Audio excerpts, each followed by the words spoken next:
नमस्कार और आपका स्वागत है फ्रॉम द हार्ट एस्ट्रोलॉजी में।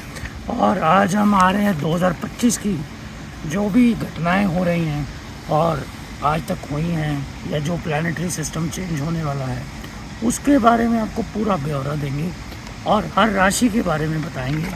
आज मैं मे फेयर रिसोर्ट पे हूँ, ये गुवाहाटी में है और बहुत ही ब्यूटीफुल प्रॉपर्टी आप पीछे देख रहे हैं और बहुत ही अच्छे व्यूज़ हैं यहाँ पे। सो नाउ हम जो 2025 की बात करने जा रहे हैं इसमें प्लानिटरी सिस्टम्स में कुछ ऐसी घटनाएं होने जा रही हैं जो कि बहुत ही इम्पॉर्टेंट है।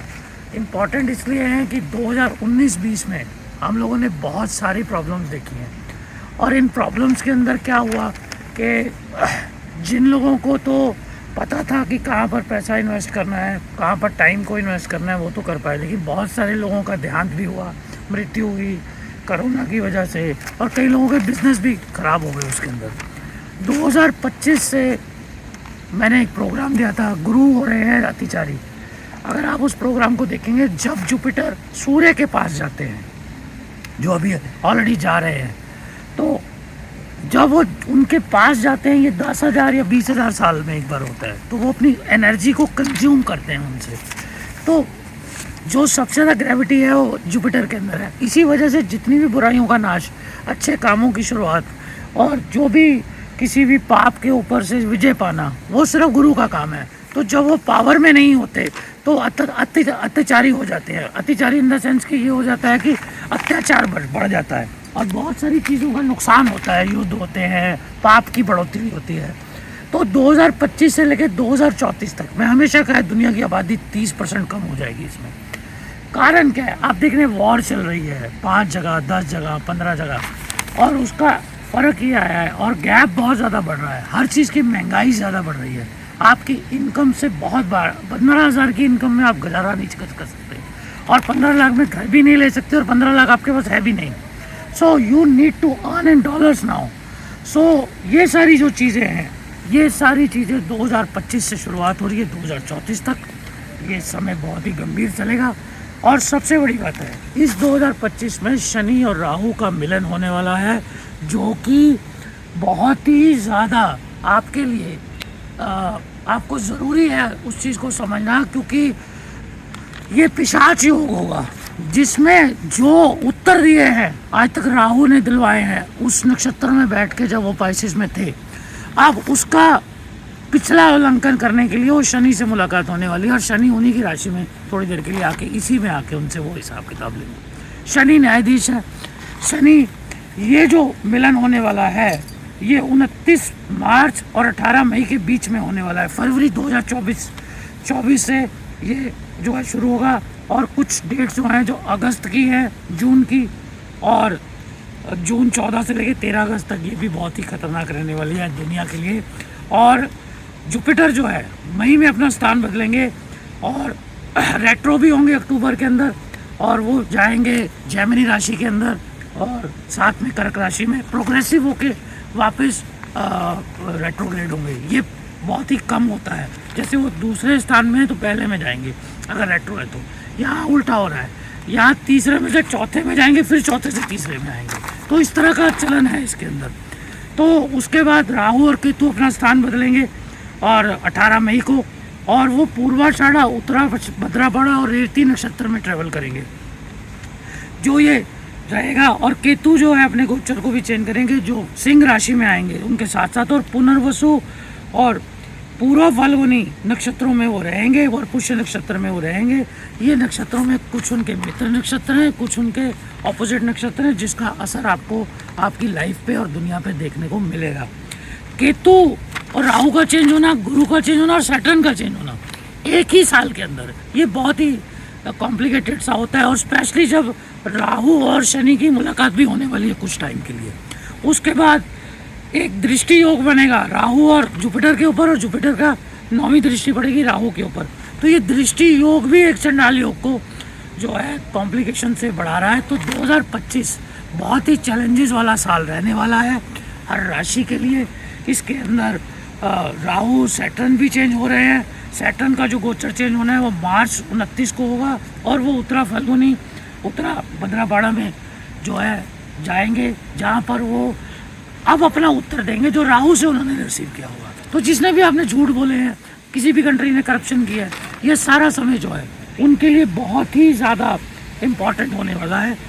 तो हम हर राशि का उल्लेख करेंगे इसमें, किस तरह से इन राशियों का आगे चल के काम होने वाला है, दुनिया के ऊपर क्या असर होने वाला है। वॉर तो बढ़ेगी, डिसीज़ भी बढ़ेगा, कॉम्प्लिकेशन बढ़ेंगी, लेकिन ये ध्यान रखिएगा शेयर मार्केट से जिन लोगों ने कमाया है इस बार गंवाने का टाइम है। सिल्वर कलर की चीज़ें, टेक्नोलॉजी से रिलेटेड चीज़ें और मिसाइल अटैक्स, और जो ये जब ये पिशाच योग रहेगा ये रशिया के ऊपर रहेगा उस समय, तो वहाँ से बहुत सारे न्यूक्लियर बम का भी काम हो सकता है, जिसके बारे में मुझे हमेशा अंदेशा रहा है। लेकिन जब राहु वरुण नक्षत्र में आएंगे, यानी कि शतभिषा नक्षत्र में आएंगे, लॉर्ड वरुण है, तो मैं हमेशा कहता हूँ लड़ाई अब समुंदर के लिए होगी, पानी के लिए होगी, समुंदर से होगी और समुंदर के लिए होगी। तो इसलिए war will be for the sea, in the sea, for the sea. So that we have to understand कि अपनी बाउंड्रीज को हमने कैसे तय करना है, दुनिया किस तरफ जा रही है, हमें अपने आप को किस तरह संभालना है, रिश्तों को किस तरह संभालना है, पूजा पाठ में किस तरह लगना है, परमात्मा का साथ कैसे लेना है। आइए शुरुआत करते हैं राशियों के बारे में।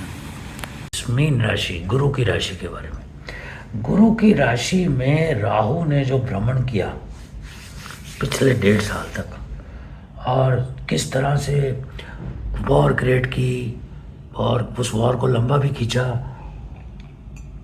3-4 कंट्रियों में और वॉर हो गई, फिर बहुत सारी ऐसी घटनाएं हुई हैं, शेयर मार्केट में भी भूचाल आए, वो ऊपर गई नीचे गई, इस बारे में मैं अपने स्टार्ट में आपको बता ही चुका हूँ।